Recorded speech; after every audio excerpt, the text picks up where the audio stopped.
দেশ ও রাজ্যের সাড়া ফেলা সেরা খবরের ঝলক জানাবো আজকের বাছাই করা গুরুত্বপূর্ণ তাজা খবর। শুরুতেই শিরোনাম। বিজেপি সরকার আসতে কাটল জট। 125 দিনের কাজের প্রকল্পে পশ্চিমবাংলাকে প্রথম কিস্তিতে 1264 কোটি টাকা দিচ্ছে কেন্দ্র। মমতার বাড়ির সামনে বিরাট পুলিশ বাহিনী ব্যারিকেড, বিস্ফোরক দাবি কুণালের। কোথায় যেতে চান নেত্রী? সর্বনাশ, এবার বাবার বিরুদ্ধেই পুলিশকে ডেপুটেশন দেবেন হুমায়ুন কবির। হচ্ছেটা কি মুর্শিদাবাদে? একা হলেও আমি, অভিষেককেই ধাক্কার পর এবার উপনির্বাচন নিয়ে কি বললেন প্রশান্ত কিশোর? 30 দিন জেলে থাকলেই মন্ত্রিত্ব খারিজের বিলের বিরোধিতা করবে কংগ্রেস। আসছে বিস্তারিত খবরে। কেন্দ্রীয় পঞ্চায়েত ও গ্রামোন্নয়ন মন্ত্রী শিবরাজ সিংহ চৌহান বিভিন্ন রাজ্য কেন্দ্রশাসিত অঞ্চলগুলির জন্য প্রথম কিস্তির অর্থ বরাদ্দ করেছেন। পশ্চিমবঙ্গের জন্য বরাদ্দ করা হয়েছে 1264 কোটি 49 লক্ষ টাকা। মোদী সরকার থেকে জিরামজি প্রকল্পে অর্থ দেওয়া হলো পশ্চিমবঙ্গে। পশ্চিমবঙ্গে নতুন সরকার গঠনের 2 মাস পূর্ণ হওয়ার আগেই রাজ্যের জন্য 125 দিনের কাজের প্রকল্পের বরাদ্দ ঘোষণা করে দিল কেন্দ্র।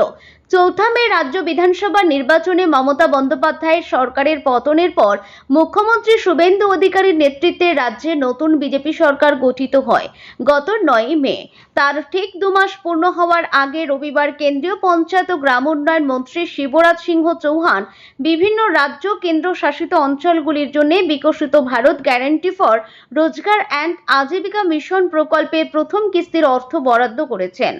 পশ্চিমবঙ্গের জন্য বরাদ্দ করা হয়েছে 1264 কোটি 49 লক্ষ টাকা। 1 জুলাই থেকে এই রাজ্যে ওই প্রকল্পের কাজও শুরু হয়ে গেছে। বিগত তৃণমূল সরকারের শেষ 5 বছরের মধ্যে একটা বড় সময় ধরে বন্ধ ছিল 100 দিনের কাজের প্রকল্পের কেন্দ্রীয় বরাদ্দ। অভিযোগ, প্রকৃত শ্রমিকদের বদলে ভুয়ো নামে ভরিয়ে ফেলা হয়েছিল উপভোক্তা তালিকায়। উপভোক্তাদের একটা বড় অংশের ব্যাংক অ্যাকাউন্টের তথ্য ঠিক ছিল না। একের মজুরি জমা পড়তো অন্যের অ্যাকাউন্টে। এই কারণেই একের পর এক কেন্দ্রীয় দল ঘুরে যায় রাজ্যে। তাদের সুপারিশ মেনে অনেক পরে পদক্ষেপ করে বিগত সরকার। কেন্দ্রীয় সরকারের তরফে জানানো হয়েছে যে এবার শুধু টাকা দেওয়াই নয়, সবচেয়ে বেশি জোর দেওয়া হচ্ছে গ্রামীণ শ্রমিকদের ন্যূনতম মজুরি নিশ্চিত করা এবং তা নির্দিষ্ট সময়ের মধ্যে সরাসরি তাদের হাতে পৌঁছে দেওয়ার উপর। সেই সঙ্গে প্রকল্পের কাজে সম্পূর্ণ স্বচ্ছতা বজায় রাখার দিকেও কড়া নজরদারি চালানো হবে।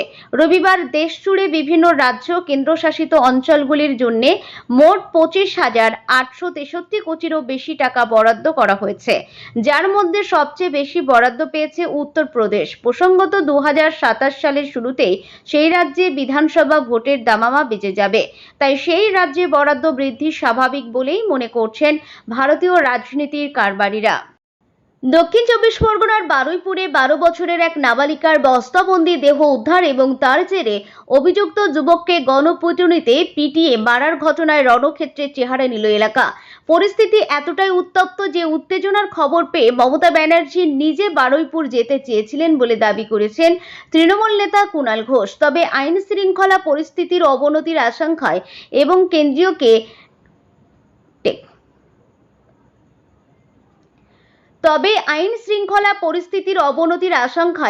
নেত্রীকে আটকাতে তার বাড়ির সামনে বিরাট পুলিশ বাহিনী মোতায়েন ও ব্যারিকেড তৈরি করা হয়েছে বলে খবর। দলীয় সূত্রে দাবি, মুখ্যমন্ত্রী যাওয়ার জন্য সম্পূর্ণ প্রস্তুত ছিলেন, কিন্তু পুলিশের এই ব্যারিকেড সম্ভবত আগামীকালও থাকবে, যার ফলে পরিস্থিতি আরও জটিল আকার ধারণ করেছে। যদিও পুলিশের পক্ষ থেকে এই বিষয়ে এখনো সরকারিভাবে কোনো বক্তব্য মেলেনি। ঘটনার সূত্রপাত বারুইপুর থানার ধপধপি 2 গ্রাম পঞ্চায়েতের সূর্যপুর হাট এলাকায়। স্থানীয় পরিবার সূত্রে জানা গেছে, গতকাল 4টা নাগাদ খাবার কিনতে বাড়ি থেকে বেরোনোর পর আর ফেরেনি ওই নাবালিকা। রাতভর নিখোঁজ থাকার পর রবিবার সকালে বাড়ির অদূরে একটি পুকুরে তার বস্তাবন্দি দেহ ভাসতে দেখেন স্থানীয় বাসিন্দারা। পরিবারের অভিযোগ, নাবালিকাকে নৃশংসভাবে ধর্ষণ করে খুন করা হয়েছে। এই খবর ছড়াতেই এলাকায় তীব্র ক্ষোভ ফেটে পড়ে। উত্তেজিত জনতা পুলিশের গাড়িতে ভাঙচুর চালায় এবং রাস্তায় আগুন জ্বালিয়ে পথ অবরোধ করে। পরিস্থিতি নিয়ন্ত্রণে আনতে পুলিশকে মাইকিং করতে হয় এদিকে এই ঘটনার পরে ক্ষিপ্ত গ্রামবাসীরা ইন্দ্রজিৎ তাঁতি নামে এক স্থানীয় যুবককে সন্দেহের বশে ধরে গণপিটুনি দেয়। গুরুতর জখম অবস্থায় তাকে উদ্ধার করে হাসপাতালে নিয়ে যাওয়া হলে চিকিৎসকেরা মৃত বলে ঘোষণা করেন। বারুইপুর থানার পুলিশ ঘটনাস্থলে পৌঁছে পরিস্থিতি নিয়ন্ত্রণে আনে এবং নাবালিকার দেহটি উদ্ধার করে ময়নাতদন্তের জন্য পাঠায়।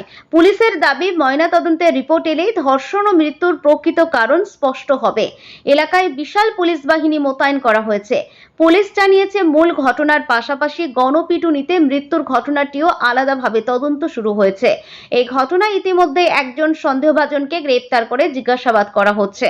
ধৃতের সঙ্গে এই নৃশংস অপরাধের আর কারা জড়িত ছিল তা খতিয়ে দেখছেন তদন্তকারীরা।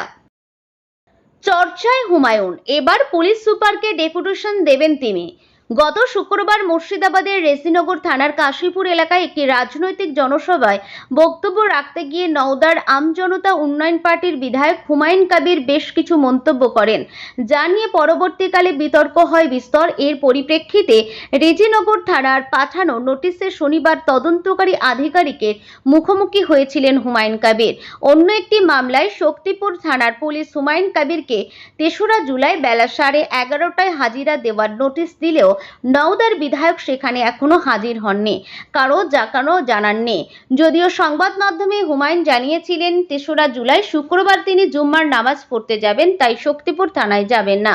এরই মধ্যে রবিবার আজকাল.in এর সঙ্গে কথা বলতে গিয়ে হুমায়ুন কবির জানালেন, আগামী 15ই জুলাই শক্তিপুর থানার ভারপ্রাপ্ত আধিকারিকের অপসারণ চেয়ে তিনি মুর্শিদাবাদ পুলিশ জেলার সুপারকে একটি ডেপুটেশন জমা দেবেন। শক্তিপুর থানার ভারপ্রাপ্ত আধিকারিক অতনু দাসকে অপসারণ বা সাসপেন্ড না করা হলে তিনি সেখানে যাবেন না।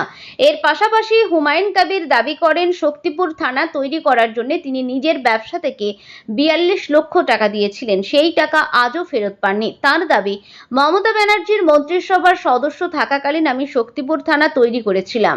তৎকালীন মুখ্যমন্ত্রী মমতা ব্যানার্জি আমাকে থানার দরজা, জানালা এবং অন্যান্য পরিকাঠামো তৈরি করে দেওয়ার জন্য নির্দেশ দিয়েছিলেন। আমি নিজের ব্যবসা থেকে 42 লক্ষ টাকা তুলে শক্তিপুর থানা তৈরি করে দিয়েছিলাম। এখনো থানার ফলকে আমার নাম লেখা রয়েছে, কিন্তু থানা তৈরি করার জন্য আমার বিনিয়োগ করা টাকা তৃণমূল সরকার ফেরত দিয়ে যায়নি। আর এখন আমার তৈরি করে দেওয়া থানাতেই আমাকে হাজিরা দেওয়ার জন্য ডাকা হচ্ছে। শক্তিপুর থানায় আমি যাবই না। থানার ভারপ্রাপ্ত আধিকারিক আমজনতা উন্নয়ন পার্টির সদস্যদের সঙ্গে যে ধরনের ব্যবহার এবং ঔদ্ধত্যপূর্ণ আচরণ করছেন তা আমার পক্ষে মেনে নেওয়া সম্ভব নয়। সঙ্গেই বিস্ফোরক অভিযোগ হুমায়ুনের, বলছেন, প্রায় রোজ রাতেই পুলিশ আমজনতা উন্নয়ন পার্টির বিভিন্ন পদাধিকারী এবং কর্মী সমর্থকদের বাড়িতে যাচ্ছে এবং তাদেরকে হুমকি দেওয়া হচ্ছে। তবে আজকাল.in এর সঙ্গে কথোপকথনে কোথাও গিয়ে কি নিজের বক্তব্যের ভুল স্বীকার করলেন হুমায়ুন? তিনি বললেন, মুর্শিদাবাদে বিধানসভা নির্বাচনের ঠিক আগের দিন 22শে এপ্রিল শক্তিপুর থানার পুলিশ আমার ভাইপোকে মিথ্যা অভিযোগে গ্রেপ্তার করেছিল। সেই কারণে গত 8 মে আমি গড়দুয়ারা এলাকায় একটি জনসভা থেকে পুলিশের আচরণের প্রতিবাদ করেছিলাম এবং সেই সময় থানার ভারপ্রাপ্ত আধিকারিক সম্পর্কে কিছু খারাপ কথা বলেছি। তার সংযোজন রেজিনগর থানায় গতকাল আমি হাজিরা দিয়েছি এবং আগামী 14ই জুলাই আবার আমাকে সেখানে হাজিরা দেওয়ার জন্য ডাকা হয়েছে। পুলিশের নোটিশ আমি পালন করব, তবে শক্তিপুর থানায় যাওয়ার কোনো পরিকল্পনা আপাতত আমার নেই। আগামী 15ই জুলাই আমি শক্তিপুর থানার ভারপ্রাপ্ত আধিকারিকের অপসারণ এবং তার শাস্তি চেয়ে মুর্শিদাবাদ পুলিশ জেলার সুপারকে ডেপুটেশন দেব। পুলিশের আধিকারিকেরা আমার আবেদনের পরিপ্রেক্ষিতে কি সিদ্ধান্ত নিচ্ছেন তা দেখার পর আমি পরবর্তী পদক্ষেপ ঠিক করব।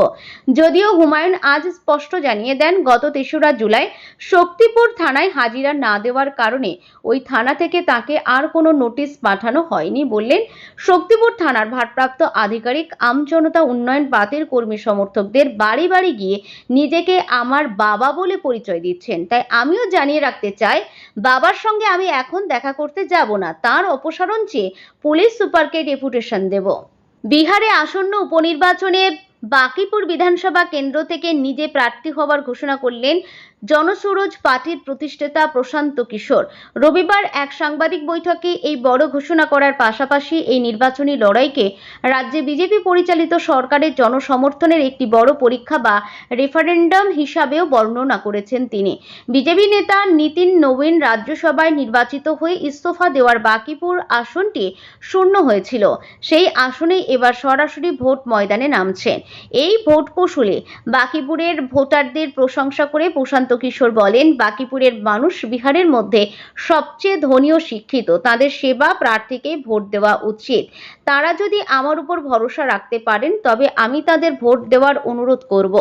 আমার দলের একমাত্র বিধায়ক হিসাবেও আমি বিধানসভায় বাকি 142 জন বিধায়কের চেয়ে ভারী প্রমাণিত হব। এর পাশাপাশি বর্তমান সরকারের বৈধতা নিয়েও প্রশ্ন তুলেছেন জনসুরজ প্রধান। তিনি মনে করিয়ে দেন, জেডিইউ নেতা নীতিশ কুমারের নেতৃত্বে গত বিধানসভা নির্বাচনে লড়াই করেছিল এনডিএ, কিন্তু বর্তমান মুখ্যমন্ত্রী বিজেপি নেতা সম্রাট চৌধুরী জনগণের কাছ থেকে নতুন কোনো ম্যান্ডেট বা রায় না নিয়ে মুখ্যমন্ত্রীর কুর্সিতে বসেছেন।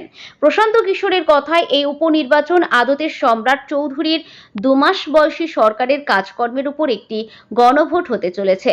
যদি বিজেপি জেতে তবে আমি নির্দ্বিধায় মেনে নেব যে তাদের উপর জনসমর্থন রয়েছে, আর যদি আমরা জিতি তবে দেওয়ালে লেখাটা তাদেরই বুঝে নিতে হবে। আগামী 30শে জুলাই বাকিপুর আসনে ভোট গ্রহণ করা হবে এবং ফল ঘোষণা হবে 3রা আগস্ট। সোমবার থেকেই শুরু হচ্ছে মনোনয়ন পর্ব, যা চলবে 13ই জুলাই পর্যন্ত। জনসুরজ পার্টির কোর কমিটি ইতিমধ্যেই প্রশান্ত কিশোরের নাম চূড়ান্ত করেছে। তবে বিজেপি বা আরজেডি, কংগ্রেস, বামজোট এখনো এই আসনে তাদের প্রার্থীর নাম ঘোষণা করেনি। অন্যদিকে প্রাক্তন মন্ত্রী তেজ প্রতাপ যাদবের জনশক্তি জনতা দল এই আসনে সমাজকর্মী বীণা মানবীকে প্রার্থী করেছে। প্রধানমন্ত্রী, মুখ্যমন্ত্রী এবং মন্ত্রীদের বিরুদ্ধে 5 বছর বা তার বেশি সাজাযোগ্য ফৌজদারি মামলায় টানা 30 দিন বিচার বিভাগীয় হেফাজতে থাকলে তাদের পদ থেকে অপসারণের প্রস্তাবিত সংবিধান সংশোধনী বিলের তীব্র বিরোধিতা করবে কংগ্রেস। দলের অভিযোগ, এই আইন রাজনৈতিক প্রতিপক্ষকে নিশানা করার হাতিয়ার হয়ে উঠতে পারে।